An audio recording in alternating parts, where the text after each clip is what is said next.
어제 본문 잠깐 보실까요? 어제 본문에 보면 세 가지의 심판 선고가 있었습니다. 중요한 것은 여러분 심판 선고입니다. 선고니까 이것은 심판이 이루어진 겁니까? 아니면 너희들 이렇게 심판할 거야 이렇게 말한 겁니까? 아직 심판이 이루어진 건 아니에요. 이렇게 멸망받으리라 라고 심판을 선고하는 겁니다. 이게 굉장히 중요해요. 어떤 선고였을까요? 첫 번째 심판 선고였습니다. 2장 6절 하반절에서 4절까지 있는 말씀입니다. 제가 쭉 읽어볼게요. 그가 그의 얼굴에서 음란을 제하게 하고 그 유방 사이에서 음행을 제하게 하라. 그렇지 않으면 내가 그를 벌겨벗겨서 그 나던 날과 같게 할 것이요 그로 광야같이 되게 하며 마른 땅같이 되게 하여 목말라 죽게 할 것이며 내가 그의 자녀를 긍휼히 여기지 아니하리니 이는 그들이 음란한 자식들이니라. 주님께서 강하게 이야기하셨습니다. 내가 이렇게 할 것이야 이렇게 말입니다. 하지만 그것이 이루어진 것은 아닙니다. 왜? 심판의 선고이기 때문에 그렇습니다. 두 번째 보실까요? 두 번째 심판 선고입니다. 2장 6절에서부터 7절인데요. 그러므로 내가 가시로 그들을 막으며 담을 쌓아 그로 그 길을 찾지 못하게 하리니 그가 그 사랑하는 자를 따라갈지라도 미치지 못하며 그들을 찾을지라도 만나지 못할 것이라. 그제야 그가 이르기를 내가 본 남편에게로 돌아가리니 그때 형편이 지금보다 나았음이라 하리라. 너가 가는 모든 길을 내가 막아버리겠다. 주님께서 말씀하시는 거죠. 세 번째입니다. 세 번째 심판 선고는 10절에서 12절입니다. 이제 내가 그 수치를 그 사랑하는 자의 눈앞에 드러내리니 그를 내 손에서 건져낼 사람이 없으리라. 11절 내가 그의 모든 희락과 절기와 월삭과 안식일과 모든 명절을 패하겠고, 특별히 여러분 절기와 월삭과 안식일과 모든 명절은 감사의 예배드립니다. 근데 모든 감사들을 내가 다 없게 하겠다는 겁니다. 희락, 기쁨도 그들에게서 사라지겠다는 이야기입니다. 2절입니다. 그가 전에 이르기를 이것은 나를 사랑하는 자들이 내게 준 값이라 하던 그 포도나무와 무화과 나무를 어떻게 하신다는 거예요? 거칠게 하시겠다. 그래서 수풀이 되어서 사람이 도무지 쓰지 못하게 들짐승이 먹게 하리라. 13절, 12절까지 우리가 보게 되어지는 겁니다. 이렇게 세 가지의 심판 선고가 있었죠. 그런데 오늘 본문을 시작하면서 주님께서 뭐라고 말씀하시는가 보세요. 첫 번째입니다. 이스라엘과 여호와의 새 관계가 14절에서 15절에 기록되어져 있는데, 이러한 심판 선고가 내려졌으니 돌이키지 않으면 이제 심판이 시행될 차례입니다. 아직 그가 돌이키지 않았습니다. 근데 오늘 본문이 이렇게 시작되는 거예요. 14절 보세요. 그러므로 보라, 내가 그를 타일러 거친 들로 데리고 가서 말로 위로한다. 이렇게 표현되어져 있죠. 오늘 본문을 스토리텔링 성경에서는요, 이 부분을 이렇게 해석하고 있어요. 그 본문을 그대로 제가 가져왔거든요. 읽어드릴게요. 상대방에게서 위로받고 사과받아야 할 대상은 누구인가? 바로 호세아 선지자이고, 다말에게서 위로받고 사과받아야 할 사람은 호세아 선지자 자신이겠죠. 또 결국 누굽니까? 이스라엘 백성이 누구에게 그렇게 해야 되는 겁니까? 하나님께 그렇게 해야 되는 거죠. 둘은 상대방의 불륜과 배반으로 크나큰 마음의 상처를 입었기 때문이다. 쌍방간에가 이야기하는 것이 아니라 호세아 선지자가 그렇고 하나님이 그렇다는 거예요. 그 다음 보실까요? 타락하여 외간 남자와 불륜을 저지른 고멜이나 하나님을 떠나 이방 우상을 섬긴 이스라엘이 그 대상이 아니었다.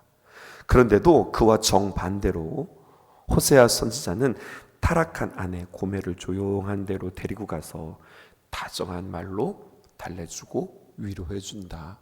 성경이 우리에게 이렇게 기록하고 있습니다. 그러므로 다시 한번 14절 볼게요. 그러므로 보라, 내가 그를 타일러 거친 들로 데리고 가서 말로 위로하고, 이렇게 표현되어 있어요. 타이르다는 거 어떻게 하는 거예요? 타이르다라고 하는 것은 그의 문제점에서 따뜻하게 조언하거나 충고하여서 자신의 잘못된 점이나 문제를 이해할 수 있도록 설명하여서 깨우치게 하는 것이라고 해석하기 쉬운데, 오늘 성경에서의 본문에 타이르다라고 하는 것은요, 그런 우리가 아는 의미가 아닙니다. 원어를 보았더니요, 타이르다라고 하는 표현은 오히려 꾀다, 꽃이다, 이런 뜻이에요. 이렇게 번역하는 것이 원문의 충실한 번역입니다. 새 번역이 번역을 잘했어요. 이렇게 되었더라고요. 그러므로 내가 다시 꿰어서 광야로 데리고 가서 다정히 그에게 말하겠다. 근데 꿰다라고 하는 말이, 꽃이다라고 하는 말이 아주 나쁜 의도를 가지고 이렇게 꼬시는 것, 그것이 아닙니다. 이게 나쁜 의도로 하는 것은 아닙니다. 성경이 우리에게 이렇게 다가올 때가 있어요. 우리의 인생에도 풍랑을 만나고 또 폭풍을 만날 때 말입니다. 우리는 당황하게 되었습니다. 풍랑과 폭풍이 얼마나 거센지 한꺼번에 휩쓸려 떠내려가기 쉽고, 그동안 준비했던 모든 것들이 하루아침에 산산이 무너지고 조각나게 되었으니 여러분 얼마나 두렵고 또 얼마나 허탈하고 또 속이 상할까요? 그런데요 여러분, 이렇게 망연자실하고 있을 때에 하나님께서 우리를 사실은 이렇게 꼬시고 있었다는 거예요. 원문으로 표현하면 우리 주님께서 작정하고 꼬시는 겁니다. 무엇을 작정하고 꼬시는가? 거기 있지 말고 이리 와봐. 한번 보자. 이리 와봐. 무서워하지 말고, 속상해하지 말고, 또 허탈해하지 말고 이리 와서 봐봐. 산산이 부서졌을 때에, 허탈할 때에 그냥 그 감정에 매몰리는 것이 아니라 그것을 통해서 하나님께서, 그래서 진짜 중요한 게 뭐지? 하나님께서 이것으로 우리에게 발견하게 하시는 거예요. 좀 더 구체적으로 이야기해 볼까요? 여러분, 좀 끔찍한 상상입니다만은 우리 집에요 갑자기 불이 났어요. 잠을 자고 있는데 불이야! 라고 동네 사람들이 소리를 쳐서 보니까 막 온통이 시뻘겋게 되고 온 집이 불이 났어요. 내가 그 상황에서 딱 가지고 나올 수 있는 것은 한 가지입니다. 여러분, 뭐 가지고 나오실까요? 그 상황에서 불이야! 라고 하는데 한 가지만 가지고 나올 수 있어요. 뭐 가지고 나올까요? 장롱 속에 있는 금가락지 얼른 챙겨서 가지고 나와야 할까요? 아니면 나의 모든 사업 정보와 또 명부와 이 모든 것들이 기록되어져 있는 노트와 아니면 노트북을 들고 나와야 될까요? 우리 집에 불이 났다. 가장 중요한 것이 무엇일까요? 뭐 사람마다 다르죠. 사람마다 다 다르죠. 하지만 사람마다 가장 중요하고 가장 소중하고 정말로 정말 귀중한 거 하나 얼른 챙겨가지고 나오지 않을까요? 저 같으면 아마 식구들 챙겨가지고 나올 것 같은데요. 그런데 말입니다. 여러분, 인생에서 이렇게 위급함을 만나자 딱 챙겨가지고 나오는 거, 그 급한 상황 가운데 내가 얼른 챙겨가지고 나오는 것, 그게 내가 소중한 거였고 나에게 의미가 있는 거였고 나에게 귀중한 것이었다는 것을 그때 그렇게 판가름이 나는 거죠. 이걸 이야기하고 싶은 거예요. 우리가 가장 소중하고 귀한 것은 우리가 배우고 연구하고 묵상하고 그렇게 배우기보다는 여러분, 학습하고 연구하고 또 책을 읽어서 어떤 강의를 통하여서 이것이 인생이 중요하구나, 이게 나에게 가장 중요한 거였구나, 이렇게 배우기보다는 어떤 사건과 사고를 통하여서 내가 결국 이것을 중요하게 여겼던 사람이네, 이것이 이렇게 드러나게 되어진다는 거죠. 그래서 많은 사람들은 고백합니다. 그때는 그게 무슨 말인지 몰랐어요. 그때는 그게 무슨 말인지 몰랐는데, 그때 그런 건 줄만 알았는데 닥치고 나니, 당하고 나니, 또 잊어버리고 나니, 아프고 나니 그게 무슨 말인지 이제야 그 말의 무게가 내게 찾아옵니다. 이거 사람은 어떻게 배우는 거예요? 삶으로 배우게 되어지는 겁니다. 이것이 몸체자에다가 얻을 득자를 써서 몸으로 얻는다, 체득한다라고 그렇게 우리는 이야기해요. 직접 경험함으로 깊이 이해되어서 그 경험이 아주 내 몸과 마음에 새겨지는 것이죠. 다시 한번 이러한 여러 가지 많은 아픔들을 통해서 이 호세아는 그의 아내 고멜에게, 더 정확하게는 하나님께서 이스라엘 백성들에게 그들로 하여금 정말 소중한 것이 무엇인지, 아프고 힘들고 어려운 일을 통해서 그냥 무너지는 것이 아니라 그것이 그들의 몸 가운데 이렇게 체득되어지기를 원하는 마음으로 그들을 이렇게 끄집어내어 나눈 겁니다. 12절 보실까요? 그가 전에 이르기를 이것은 나를 사랑하는 자들이 내게 준 값이라 하던 그 포도주와 무화과 나무를 거칠게 하여 수풀이 되게 하여 짐승들에게 먹게 하리라. 주님께서 심판의 말씀이었죠. 그런데요, 하나님의 진심이 사실은 이렇게 드러납니다. 이게 어제 본문의 심판의 말씀의 선고였는데 오늘 15절 볼까요? 거기서 비로소 그의 포도원을 그에게 주고 아굴 골짜기로 소망의 문을 삼게 하겠다. 주님께서 이렇게 이야기해요.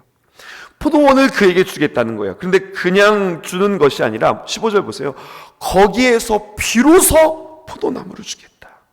거기에서 그의 포도원을 주겠다고 하는 이야기는 꽉 묶어놓고 거칠게 만들고 황폐하게 만든 뒤에 다시 한번 그 땅에서 비로소 그의 포도원을 준다고 하는 것은 회복시키고 다시 살게 하시는 분이 누구신지를 깨닫게 하시는 그 하나님께서 그에게 다시 한번 포도원, 없었던 땅, 없었던 작물을 그에게 주신다는 이야기가 아니라 기쁨을 회복시켜 주시겠다고 하는 말씀이에요. 또 여러분, 아골 골짜기가 등장하지요. 어감상 아골 골짜기 하면 여러분 이곳은 축복의 땅인 것 같습니까? 저주의 땅인 것 같습니까? 후자의 느낌이 강하지요. 찬송가에도 이렇게 등장하잖아요.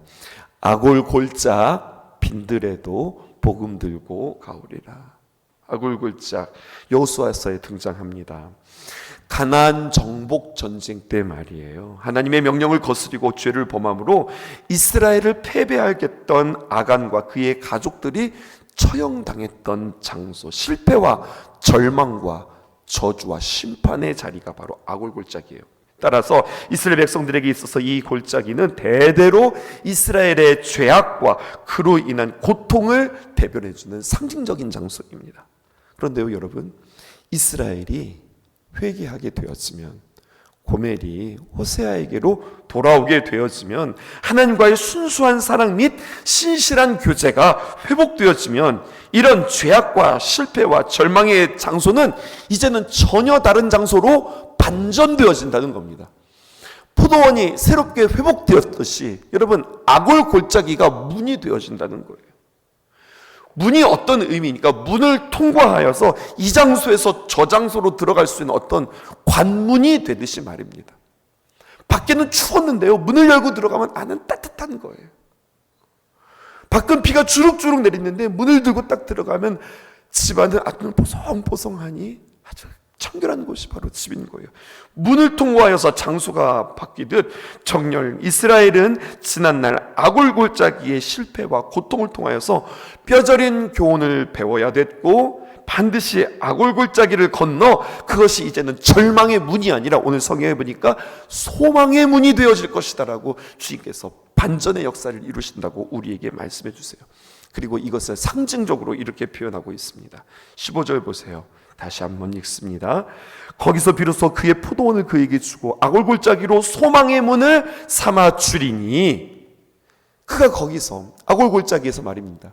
황폐해졌던 그 포도원에서 말입니다. 거기서 응대하기를, 어떻게 내가 그를 응대할 것이냐, 내가 그를 어떻게 대할 것이냐, 내가 어렸을 때처럼, 내가 아무것도 몰랐던 그 순수했을 때처럼. 근데 그 순수한 때를 어떻게 이야기한 줄 아세요? 애굽 땅에서 올라오던 날과 같이. 애굽 땅에서 올라오던 날이 어떤 날입니까? 유월절. 주님께서 그들에게 구원을 선포하던 날, 이스라엘의 참 역사가 되어지던 그날 밤 말입니다. 유월절 밤을 여러분들 한번 기억해 보세요. 유월절 밤은요 그냥 축제의 밤이 아니었습니다. 어린 양의 죽음이 전제된 밤이었고, 아골 골짜기의 돌무더기와 같은 그러한 밤이었고, 참혹함으로 끝날 수밖에 없었던 그 밤인데, 어린 양의 죽음으로 말미암아 우리에게는 참혹함이 참혹함으로, 재앙이 재앙으로 끝나는 것이 아니라 패스오버해서, 유월해서 우리에게는 은혜요 기쁨의 날이 되었다는 겁니다.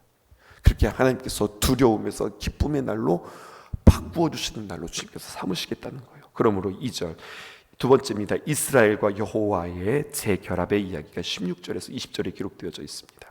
16절 볼게요. 여호와께서 이르시되 그날에 내가 나를 내 남편이라 일컬을 것이고 다시는 내 바알이라 일컫지 아니하리라. 주님께서 말씀하세요. 우리에게 구체적으로 적용해 볼게요. 바알이라고 하는 말에 동그라미를 쳐보시고요. 이게 이런 뜻이 있습니다. 주인이다 라는 뜻이에요. 그러니까 내 바알이라고 하는 것은 무슨 뜻이냐? 내 주인님이라고 이렇게 얘기한다는 거예요. 이스라엘의 신상 앞에 엎드려 바알이라고 부르는 것은 당신이 나의 주인입니다 라고 부르는 거죠. 동시에 당신이 나의 주인이니까 나는 무엇입니까? 당신의 종입니다 라고 자신을 그렇게 정의하고 명명하는 거예요. 즉 자신의 노예의 신분에 놓였음을 스스로 인정하는 행위입니다. 하나님과 이스라엘의 관계 가운데서 하나님께서는 이스라엘을 그런 관계로 부르지 않았습니다.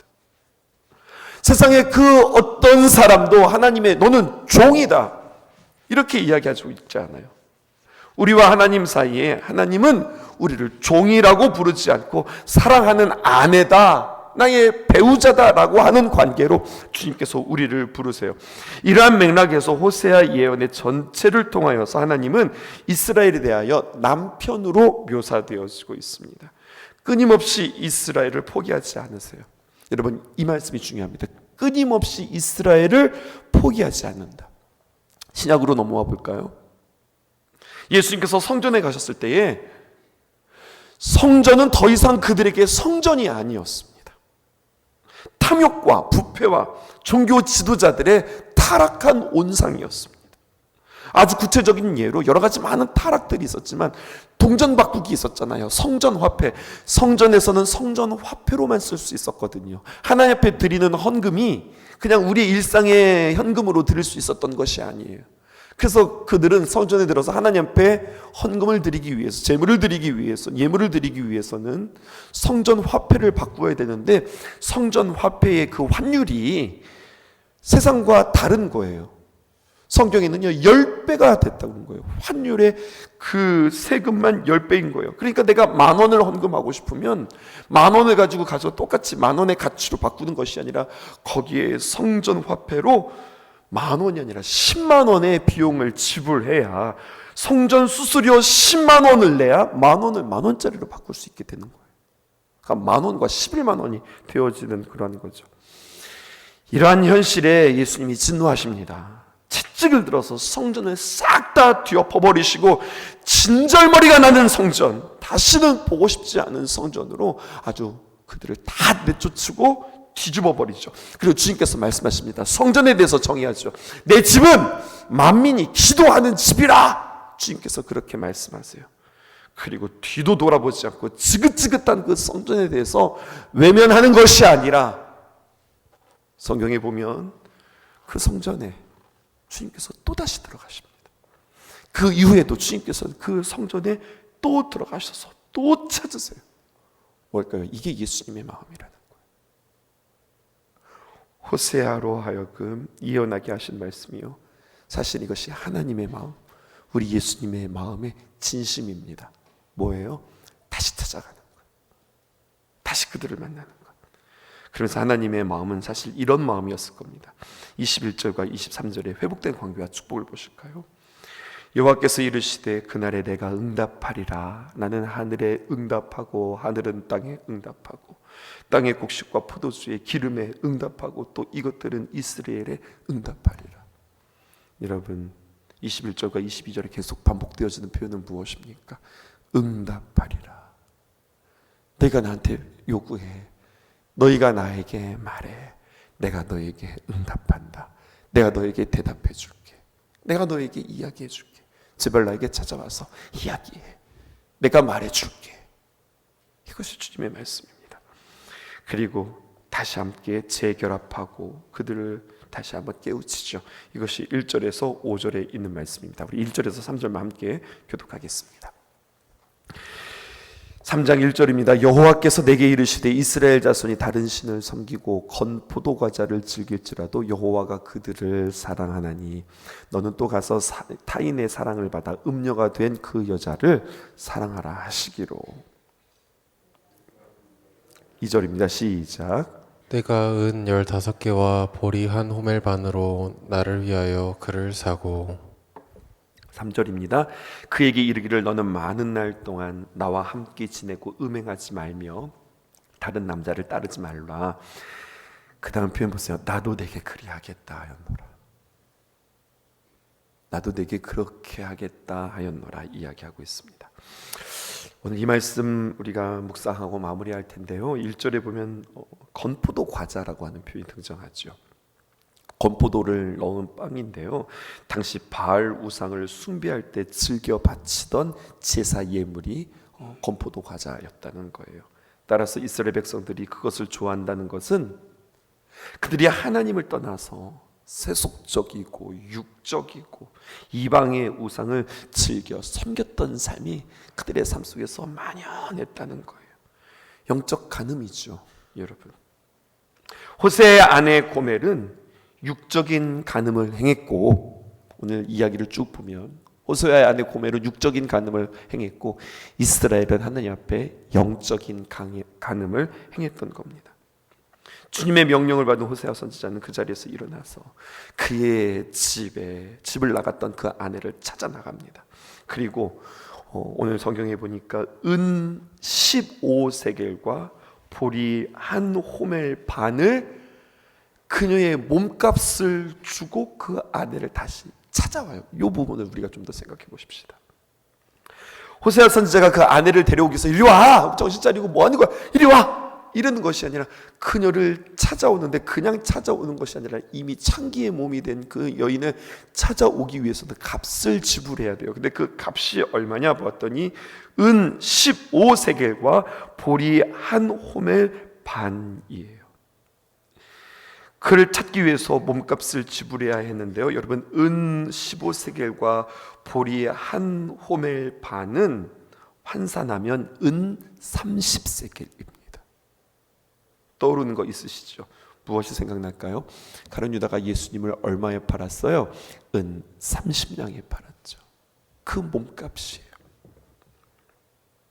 5절입니다. 그 후에 이스라엘 자손이 돌아와서 그들의 하나님 여호와와 그들의 왕 다윗을 찾고 마지막 날에는 여호와를 경외함으로 여호와와 그의 은총으로 나아가리라. 그렇게 아무 이유 없이, 사실은 그것을 호세아가 지불해야 될 돈은 아니거든요. 근데 반드시 지불해야 된다고 그는 생각했어요. 왜? 너는 나의 아내니까. 창기가 된 너지만 너는 나의 아내니까. 값을 주고, 그리고 그 고멜을 찾아옵니다. 그리고 꿈을 꿉니다. 어떤 꿈을 꾸냐? 돌아와서 하나님 여호와와 그들의 왕 다윗을 찾고, 여기서 말하는 그들의 왕 다윗이라고 하는 것은 열왕기서에서 나온 그 왕 다윗을 말하는 것이 아니에요. 참된 왕이신 우리 예수 그리스도, 우리 하나님을 찾고 마지막 날에는 여호와를 경외함으로 말미암아 첫날부터 시작해서 마지막 날까지 여호와를 찾고 여호와를 경외함으로 여호와와 그의 은총으로 나아가리라. 중요한 것은 함께 나아가는데요, 함께 행진하는 모습을 우리는 상상하게 되어져요. 근데 그것이 무엇입니까? 자격이 있어서가 아니라 무엇으로? 그의 은총으로, 하나님의 귀한 은혜로 걸어가게 나가는 모습을 보게 되죠. 오늘 주님 앞에 우리는 다시 한번 고백할까요? 오늘 말씀의 제목처럼 나는 주님과 결혼하였습니다. 나는 내게 장가들리라. 예수님께서 우리에게 이렇게 말씀하실 때예요. 고멜에게 찾아와서 나는 내게 다시 장가가리라. 하나님께서 이스라엘에게 찾아오셔서 나는 너와 다시 한번 회복하리라 라고 말씀하실 때, 나의 주님은 오직 주님이십니다 라고 우리 신부된 자로서 주님 앞에 그렇게 고백하는 우리들의 모습이 되어서 주님의 이름으로 축복합니다. 기도하겠습니다. 하나님이 곁에 있다는 말이 믿어지지 않는데도 저 하늘의 길가에 빛이 내려앉은 것 아버지의 손실하네. 당신의 그 고운 손이 아버지를 닮아있네. 믿을 수 없다 해도 당신은 하나님의 아름다운 마음을 닮아있네.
당신을 사랑하는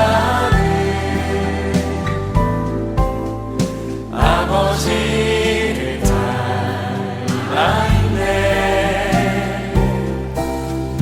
믿을 수 없다 해도 당신은 하나님의 아름다운 마음을 닮아있네. 믿을 수 없다 해도 믿을 수 없다 해도 당신은 하나님의 아름다운 마음을 닮아있네.